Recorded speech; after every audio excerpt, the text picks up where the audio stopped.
গণভোট নিয়ে জনতার মতামত।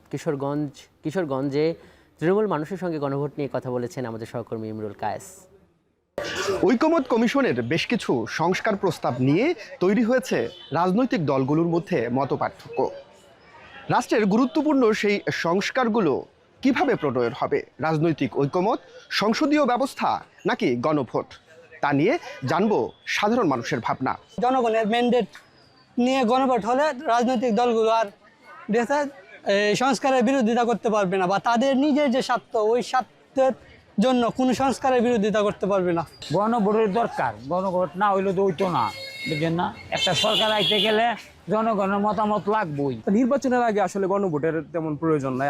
আগে নির্বাচন হলে তারপর নির্বাচিত সংস্কার জুলাই সনদে যেগুলো আছে ওইগুলো বাস্তবায়ন করলে হবে। যেই দল আসছে আগে দলের কাজ করছে, জনগণের কাজটা পরে আসতেছে।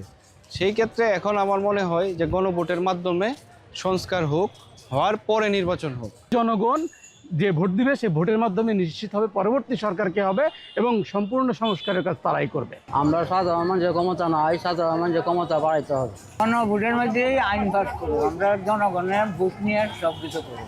আমরা চাই গণভোটের মাধ্যমে আইন পাস হোক। দেশে একটা সরকার, স্থায়ী একটা সরকার হইলে এর ভিতরে সংস্কার করাটা আরো সহজ হবে।